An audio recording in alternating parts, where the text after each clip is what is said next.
Salut les amis, bienvenue dans ce nouveau JT du grenier, toujours réalisé sans montage, sans trucage, les petits singes de la sagesse, mes poules, mon chat et moi-même. Nous vous souhaitons la bienvenue dans mon grenier normand pour ce nouveau JT du grenier, consacré évidemment à la France qui est dans un état absolument alarmant, d'urgence absolue en cette fin d'année 2022 et en raison justement de problèmes non pas énergétiques, qui pourraient être énergétiques mais qui ne sont pas énergétiques, qui sont de nature purement financière et qui sont liés à la facturation du prix de l'énergie en France, et c'est un drame, vous devez en entendre parler. Il y a William Saurin qui va arrêter ses usines, il y a également les boulangers qui commencent à fermer boutique, et tout ça, eh bien, c'est pourquoi? C'est parce qu'il y a un mini bouclier tarifaire, mais à ce mini bouclier tarifaire, tout le monde n'est pas du tout éligible, loin de là. Pour être éligible au bouclier tarifaire, il faut, avec une hausse seulement de 15% de l'énergie à compter de janvier 2023 et 15% pour l'électricité, bref, il faut être une TPE de moins de 10 salariés, il faut avoir moins de 2 millions d'euros de chiffre d'affaires, ou alors il faut avoir une puissance de compteur de moins de 36 kW, et donc ces 36 kW, un compteur de 36 kg, c'est évidemment plus que largement suffisant pour alimenter une ou deux maisons. Le problème, c'est que, évidemment, c'est pas le cas d'un certain nombre d'entreprises qui peuvent avoir moins de 10 salariés, faire moins de 2 millions d'euros de chiffre d'affaires, mais qui peuvent avoir besoin d'une puissance supérieure à 36 kW, et c'est notamment évidemment le cas de nos amis boulangers, on va voir. Donc du coup, ils n'ont pas le droit au bouclier tarifaire, que vous pouvez, vous comme moi, on peut avoir à titre personnel, et donc ils ont droit qu'à l'amortisseur, et donc l'amortisseur c'est comme le port-salut, c'est marqué dessus, et donc un amortisseur, vous savez quoi, ça fait qu'amortir, et donc quand on amortit, vous savez, les amortisseurs, sans rentrer dans les aspects mécaniques, mais ils ont une butée en fait, donc ils peuvent amortir que jusqu'à certains stades, la profondeur ou la violence d'un choc, quand le choc est trop violent, évidemment, l'amortisseur n'amortit, n'est plus suffisant pour amortir. Les boulangers sont en pleine crise de nerfs, donc regardez, vous avez bouclier tarifaire, ces aides sont vitales pour notre profession, témoigne un boulanger varois à la tête de 3 boulangeries. Éric Girardot a vu ses factures exploser, il attend des précisions du gouvernement sur les aides promises aux boulangers. Ça c'est un article de Var Matin, les prix d'énergie étranglent la profession, ce boulanger de Saint-Brieuc prêt à s'arrêter et à faire grève, ça ne passera pas, l'échange musclé entre la ministre Olivia Grégoire et un boulanger en détresse, et oui, ça ne passera pas. Amortisseur ou pas amortisseur, vous allez voir, c'était ça que je voulais prendre le temps d'expliquer ce soir pour que tout le monde comprenne bien la gravité de la situation et la nécessité de faire deux choses, soit d'étendre le bouclier tarifaire et de le rendre universel, soit de sortir de ce système complètement délirant de fixation soi-disant de l'énergie par le marché. Vous connaissez cette chanson de Benabar, le dîner, on commandera des pizzas, toi la télé et moi. Voilà, et bien évidemment, on commandera plus de pizza en fait. Pourquoi? Parce que regardez, ça c'est un petit four à pizza. Un four à pizza, ça va de... Allez, ça peut aller jusqu'à 40 000 watts, donc 40 kilowatts. Souvenez-vous, le compteur, c'est jusqu'à 36 kilowatts, et donc au-delà, c'est des prix d'énergie libre. Jusqu'à 40 kilowatts pour un four à pizza, en moyenne plutôt entre 10 et 20 kilowatts. Mais vous imaginez bien, il y a des chambres froides, il y a des frigos, il y a des friteuses, etc. Donc n'importe quelle société de restauration, que ce soit des pizzas à emporter, livrées chez vous, machin, etc., très rapidement va dépasser évidemment en puissance de compteur les 36 kilowatts.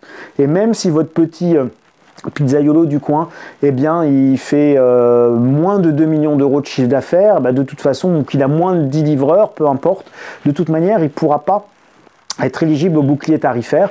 Les restaurateurs ont souvent plus de 36 kg également de puissance, comme les boulangers. Ils ne peuvent pas bénéficier du bouclier. Les entreprises, les PME, les TP, alors les TPE en général elles y arrivent, mais les PME elles n'y arrivent plus. Hein, donc c'est pour ça que vous avez des sociétés donc comme William Sorin ou même comme Arc, vous savez, Duralex, etc. Donc, qui sont des sociétés qui arrêtent de produire. Socialement, aider les gens, c'est évidemment très bien. Je suis tout à fait pour ce bouclier tarifaire, mais en réalité, je suis contre ce bouclier tarifaire. Je suis contre tout le bouclier tarifaire. On devrait en réalité sortir du système de fixation des prix de l'énergie complètement délirant qui est le nôtre et qui est fixé par la Commission européenne, et les Allemands ne veulent pas bouger. Donc les Allemands, eux, ils préfèrent faire des chèques et des boucliers, mais nous, on n'a plus les moyens de nos boucliers, évidemment, donc du coup, on ne peut plus aider. Le problème, c'est qu'on aide les gens, et c'est très bien. Le souci, c'est qu'en n'aidant pas les entreprises, et ben de toute manière, assez rapidement, l'économie va plonger à une vitesse extrêmement rapide. Elle va plonger sur 3 à 6 mois. Donc dans les 3 à 6 mois qui viennent, vous allez voir l'économie plonger. Vous allez voir les commerces, qui sont tous des commerces entre guillemets énergivores avec plus de 36 kilos. Vous allez tous les voir fermer les uns après les autres, amortisseurs ou pas, parce que l'amortisseur n'est pas suffisant pour faire face à la hausse des prix de l'énergie. Et donc, comme les entreprises vont fermer, les gens vont perdre leur emploi, on va voir le chômage augmenter. Et donc la réalité, c'est qu'il aurait fallu sauver plus l'emploi que la facture des gens. Alors je comprends bien politiquement qu'on dise non, je sauve la facture des gens. Mais si il fallait faire qu'une seule chose en termes macroéconomiques, c'était sauver les entreprises pour sauver les emplois.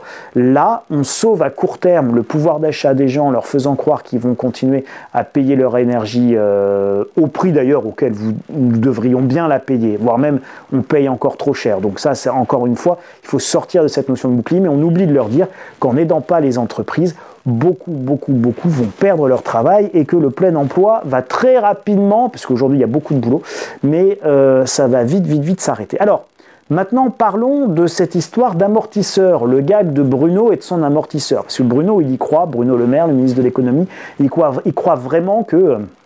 il a fait un truc génial avec un amortisseur. Donc vous allez sur le site du ministère de la Transition écologique et de la cohésion des territoires. Vous tapez un amortisseur électricité pour les entreprises et les collectivités dès 2023 sur votre moteur de recherche préféré. Vous allez arriver sur ce site-là, vous descendez un petit peu et vous arrivez sur pour en savoir plus. Question-réponse sur l'amortisseur électricité, le PDF ou hausse des prix de l'énergie, 6 mesures pour les collectivités, bon ça on s'en fiche. Vous cliquez sur le premier, question-réponse sur l'amortisseur, ouf, nous sommes sauvés. Et ben on va regarder le mode d'emploi du machin dont Bruno Le Maire, notre ministre de l'économie, est super fier.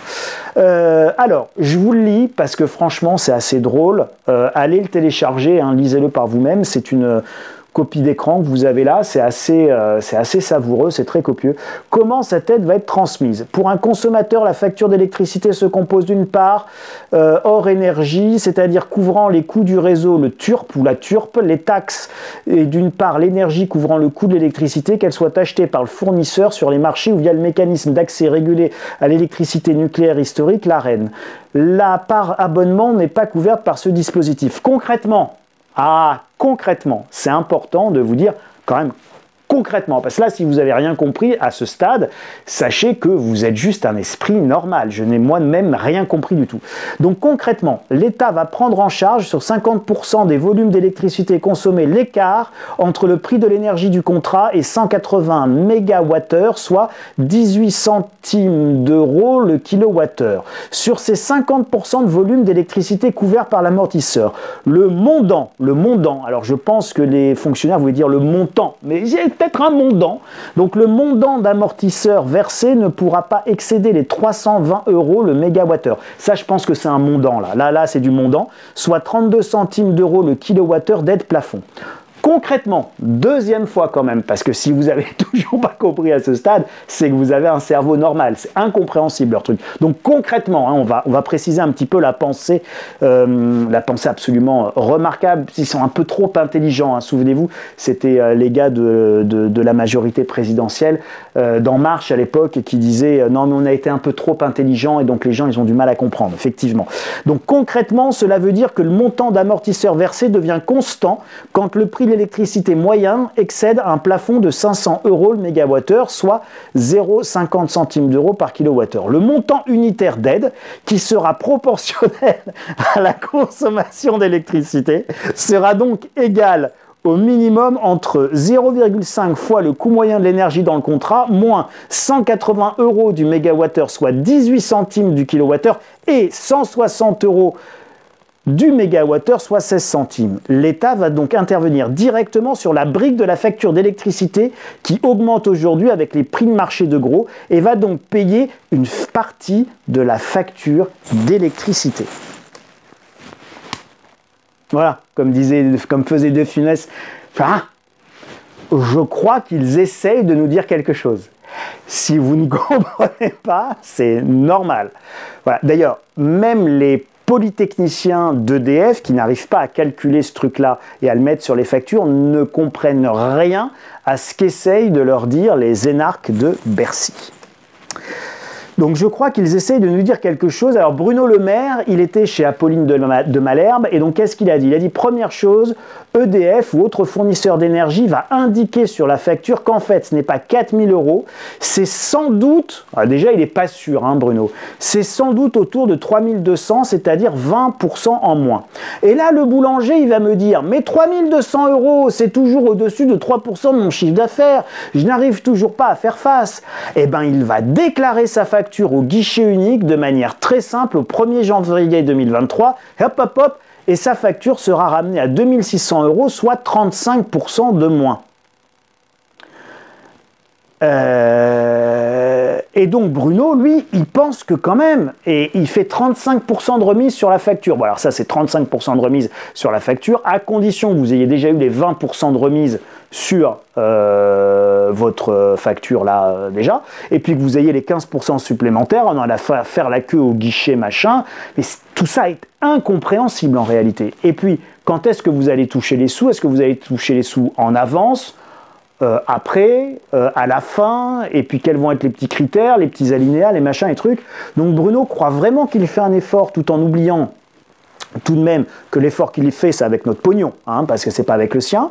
Comme Bruno ne se lève pas à 4 h du matin pour faire cuire les baguettes et n'est jamais dans le pétrin au sens propre du terme et au figuré, il ne sait pas que les boulangers y payent en plus de tout ça tout le temps en permanence, donc TVA, CFE, charges sociales, bref, à la fin il ne reste presque rien. Et la marge, c'est-à-dire un bénéfice de 30, 40, 50 000 € en fait, c'est ça, annuel, annuel, c'est pas mensuel, c'est le bénéfice annuel, Bruno. Eh bien, ça, c'est ce qui sert à payer le boulanger en fait. D'accord? C'est ce qui sert à payer la rémunération, ce qu'on appelle la rémunération du gérant, du commerçant, de l'artisan, du patron. Et donc, c'est entre 30 000 et 100 000 €, quoi. Voilà, en gros, pour vous donner un ordre d'idée. Et donc, c'est toujours ça, en fait, quand vous prenez les EBE, les excédents bruts d'exploitation, et ben, à la fin, un bon commerce qui marche, tenu en couple, etc., et globalement, ça ne dépasse pas les 100 000 € de gains pour monsieur et madame, pour le couple. 100 000 €, vous allez me dire, c'est super, bien sûr, c'est super, mais sauf que c'est 80 heures, 90 heures de travail par semaine pour le couple, voilà, et qu'il n'y a pas de vie, d'accord? La vie, elle est consacrée au commerce, elle est consacrée au magasin. Et ça, c'est pour les magasins qui marchent bien. La réalité, c'est qu'on est plutôt entre 30 et 50 000 € pour le couple. C'est bien aussi, mais bon, pareil, c'est 80 heures par semaine.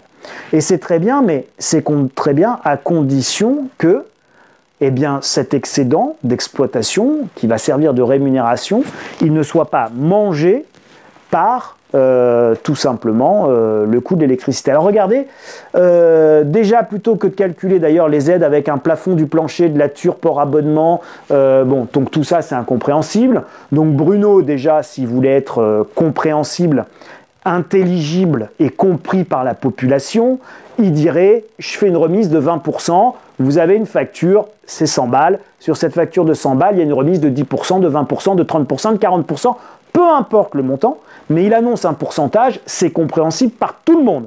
D'accord? Là, son histoire de turbe, de plafond, de plancher, de machin, de moyenne, de lycée, c'est insupportable. Comme, je dirais même, c'est une aberration politique que d'oser même s'exprimer comme ça à l'égard de la population. Il y a presque un côté insultant en réalité, hein. C'est-à-dire c'est fait pour pas que vous compreniez, et c'est fait pour vraiment vous faire paraître stupide. Donc quand on s'exprime comme ça à l'égard de la population, déjà on a quand même un vrai problème d'ordre politique, hein. C'est-à-dire que là, c'est un sujet politique. On n'est même plus dans du mathématique ou dans de l'économie, on est dans comment je décide de m'adresser à la population qui est dans les ennuis, qui fait face à une situation qui est difficile. Ben, soit je m'adresse à elle de manière simple, compréhensible et efficace, soit je pars dans un délire technocratique et énarchique du genre le plafond du plancher de la turpe hors abonnement. Mais je vous dis, c'est extrêmement insultant en réalité, et ça serait bien qu'en termes de communication, ils se reprennent vite et très très vite. Donc on fait genre une remise de 35%, remise fidélité spéciale client français couillonné par le système européen de fixation des prix de l'énergie. Et on le fait évidemment sans guichet parce que si vous voulez, là aussi autant prendre les raccourcis et faire simple, ça coûte cher de faire compliqué. Faire compliqué, ça coûte cher. D'accord? Et ça coûte cher avec notre argent. Donc rendez-nous notre argent plutôt que de faire compliqué pour essayer de nous refiler une partie de l'argent que vous nous prenez. Si je paye 1 000 € par mois et que je paye x4, c'est-à-dire que avant j'avais une facture de 1 000 €, j'ai un nouveau contrat, x4, je vais payer 4 000, soit 48 000 € par an, moins 35% de remise fidélité, RF, hein, c'est humoristique, et je me moque de la figure de Bruno, c'est évidemment la remise fidélité, donc c'est 31 200 à payer au lieu de 12 000, je suis en faillite, mais je suis en faillite dans plutôt 9 à 12 mois. Hein, donc je serai plutôt en faillite en fin d'année prochaine, puisque même si je ne suis pas en faillite, en réalité, ça va me prendre une telle grosse partie de ma rémunération que je vais arrêter de travailler, parce qu'à ce prix-là, en fait, ça ne sert à rien de travailler. Donc plus que ici être en faillite, je vais plutôt qu'être en faillite, arrêter de travailler puisque je ne vais pas faire 80 heures pour à la fin payer une facture d'électricité. Autant aller me mettre au RSA tout de suite et économiser 80 heures. Je prends mon Netflix, mon abonnement, mon HLM, hop, terminé. Si je paye 1 000 € et que ma facture fait x7, c'est 7 000, 84 000 € à l'année, moins ma remise fidélité client spécial couillonné et français couillonné, moins 35%, ça fait 54 600. On est pile poil dans le résultat net moyen qui sert de rémunération à tous les artisans et commerçants. Il y a que là, ça prend 100% de ma rémunération.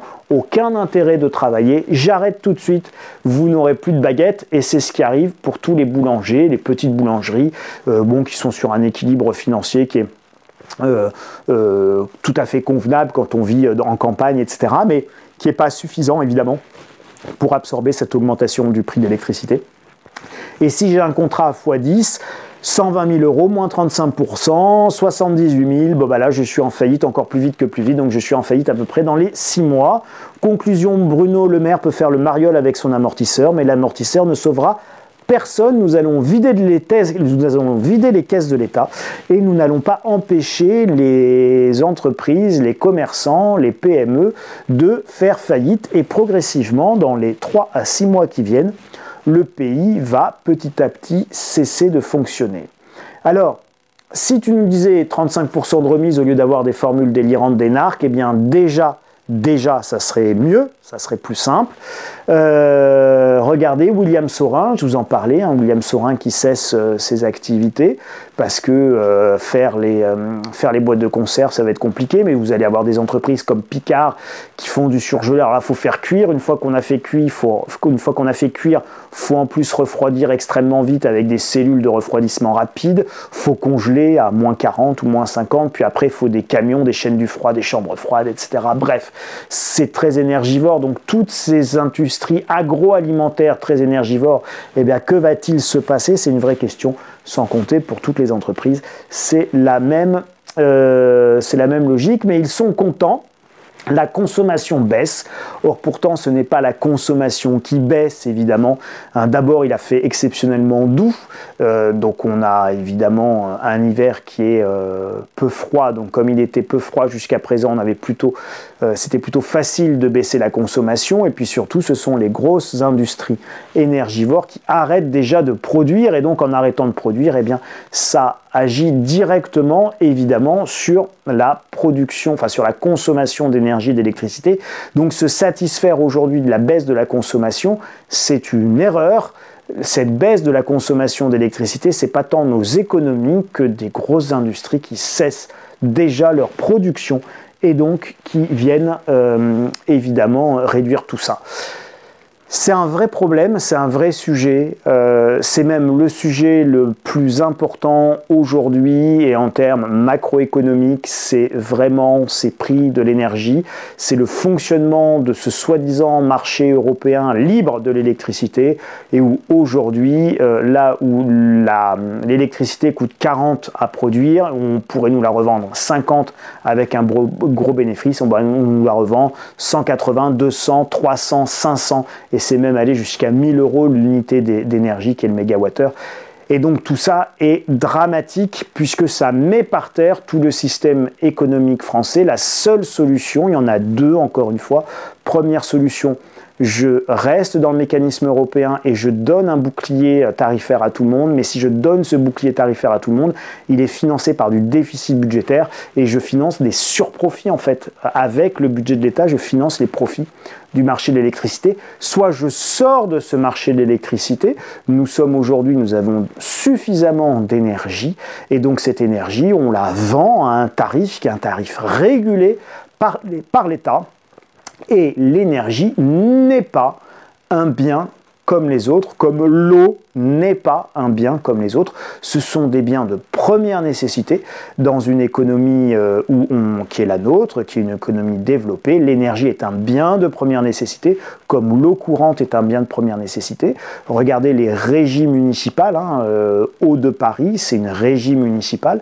Vous avez beaucoup de municipalités et de communes qui ont décidé de cesser de marcher avec des sociétés privées pour renationaliser, recommunaliser la gestion de l'eau pour leurs administrés, pour que ça coûte moins cher, c'est-à-dire moins cher que la marge, évidemment, et les profits qui étaient pris par les sociétés privées.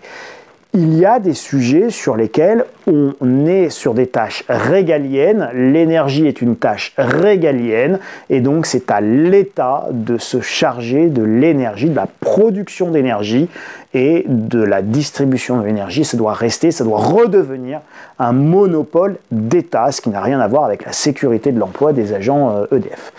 Bref, voilà, pour ceux qui veulent aller plus loin, sachez que vous avez évidemment les abonnements à la lettre stratégie sur le site internet.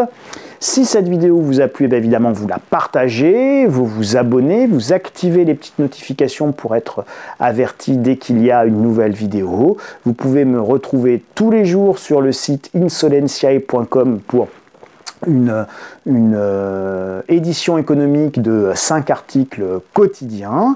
La lettre d'information est gratuite, vous pouvez vous abonner. Puis évidemment, vous pouvez vous abonner à la lettre stratégie sur le site insolentiae/boutique.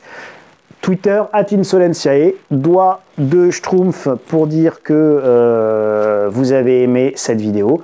Prenez grand soin de vous les amis. Faites attention à ces histoires de pénurie alimentaire. C'est le moment d'aller faire vos stocks et vos courses de cassoulet William Saurin et de ravioli Zapetti, puisque Zapetti, la marque Zapetti qu'on trouve notamment chez Intermarché, et dans beaucoup de marques de distributeurs, ce sont des raviolis qui sont fabriqués par William Saurin. Voilà, donc c'est le moment d'acheter aujourd'hui ce que vous mangerez demain au prix d'aujourd'hui, parce que demain, de toute façon, au mieux, ce sera plus cher. Au pire, il n'y en aura pas. Donc, faites de belles courses à Noël et puis prenez vos précautions. Prenez grand soin de vous. Préparez-vous à très bientôt. Salut les amis.